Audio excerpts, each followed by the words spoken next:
gosta de Disneylândia, você gosta de passear, tem nunca será. Aqui é guerra.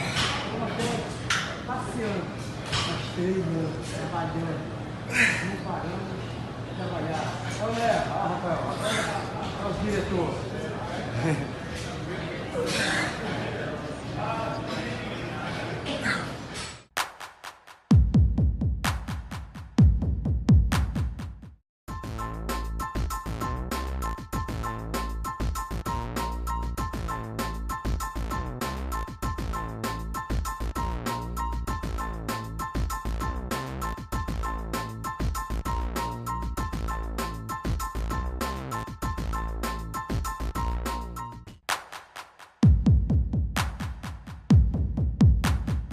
As main event, Khabib Conor, what are your thoughts on the matchup? Who do you think takes it?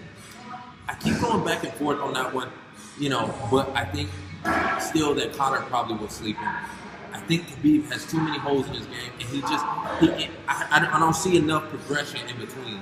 At least with me, every time you see me fight, I'm showing something new, I'm showing something different. I'm filling up those holes that are going to be there. And I don't think he does that. So I think a smart fighter is going to be able to take advantage of it. I've been seeing those holes for years. Is Conor that guy? I mean, maybe. And I'm leaning more towards he is than not. And I'm going with Conor. Probably will sleep in the second round. Who would you rather fight? If you were next in line to fight one of those guys, who would you rather fight? I'd rather fight Khabib, to be honest with you. Just because people see him as just this unstoppable tank. You know, Conor's already got a couple losses on there. So it kind of takes it away from me. You know, to be the one to give him that to get rid of that hold, I think it's something like that only comes around once in a lifetime. Especially with a guy like Khabib, I just see a meal. Like I said, I'm a lion, so when I see that meal, I gotta go for it.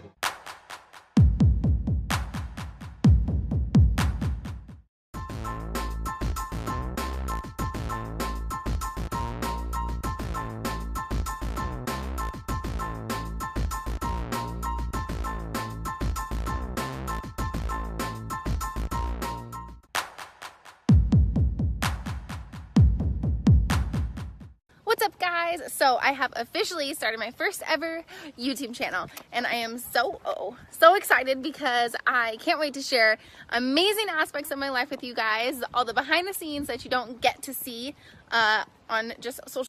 But what I am looking for now is a videographer. So somebody that is passionate about filming, someone who knows how to hold a camera steadier than I do, somebody who knows how to use YouTube, because I definitely don't, and who wants to follow my life. So if you are in the Portland, Oregon area and are interested in filming and want to travel with me around to fights and events and different aspects of my life, go ahead. I have the details below of how you can apply, and yeah, I can't wait. So go apply and let's make an amazing YouTube channel so the world can see everything happening in the life of PVZ. But you're ready to fight anybody they put in front of you. Absolutely. Absolutely. And Anthony, this is now Vulcan. He kicked a lot of ass, man. Like with Jimmy Manoa and several other guys, where he's a badass. But then he fought DC, and just styles make fights. So the way DC fought him, and he utilized his grappling, and he smoked him. You know what I mean? So it's kind of one of those things where people have short memories. You are fighting a very, very dangerous guy coming off a loss with one of the worst nicknames ever. I'm not listen. I love Lionheart. That's something that I'm an old school guy. It reminds me of something that it reminds me of both like Braveheart. It reminds me of some Van Damme movie. But No Time is just, I don't want to be a dick, but fuck that shit. Not man. a great. Anthony, you got to win just because of that nickname. Yeah, that's my nickname in bed. Yeah. Jimmy. Yeah, so you're fighting a guy, because here's the thing. Let's just say you beat Volkan Oezdemir, and I do think you can beat Volkan Oezdemir. Gustafsson is hurt, and people hate the way I say his name is Gustafsson, but it's fun to say that way. DC is not fighting light heavyweight until he fights Brock. There's no way he's doing a light heavyweight. So let's just say you win this fight. Do you think that there's some type of an interim belt fight set up between you and Gustafsson? I would imagine so. You know, here's the deal. I don't worry about everybody else too much, but if I go in there and I do what I think that I'm going to do, and I finish Volkan and I do it devastatingly like I think I'm going to, I don't even, DC, even when we ran into each other in LA, he made it a point to mention that, I'm like one of the only guys that hasn't called him out because I think it's a waste of time. I don't want to challenge DC to a fight. I don't want to challenge DC to anything other than doing the right thing. And, I've said this before, the game was good to DC and no one held up his journey. So when I go in there and I do what I do, I don't really care who has the title. I don't care if it's vacant. I don't care if DC has it. I think it's his responsibility to sign on the line and give me my opportunity or get out of my way. But you're right. But there is a reality to guys being a little bit more vocal really does garner interest, and the powers that be do kind of notice if there's an interest in somebody. Like look at how fast Darren Till has kind of jumped up over everybody. Very true. Very true. But I don't want to waste my shot. When I take it, I want it to mean something. Sure. And like you said, I don't think that DC's ever coming back.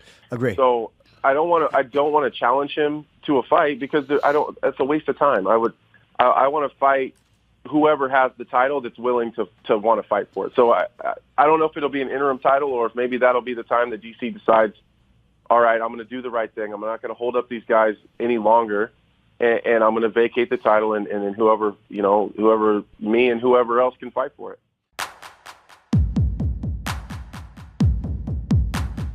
I saw Nick Diaz just tweeted, "I'll fight all you pussies, make some money, bitch." Nick? Good old Nick Diaz there, who's coming out of the woodwork finally. I watched him. When's the last time Diaz fought? Was it Anderson Silva, right? Anderson Silva, yeah. Jesus Christ, yeah, dude. Years ago. The sport's changed. I don't think it's a shame because I'm a huge Nick Diaz fan. He's like, I'm such an old school Nick and Nate fan. I don't see how Nick can compete today. It would be a miracle if Nick Diaz could come in at 170 pounds and compete with these guys with this much time off. He seems weirdly stubborn, and it doesn't seem like he's ever wanted to truly evolve and commit himself to becoming the absolute best fighter. When he loses fights to guys like GSP, he's like, nah, I won that fight. That's his attitude. He'll just convince himself that he won the fight. So it's kind of weird. Yeah.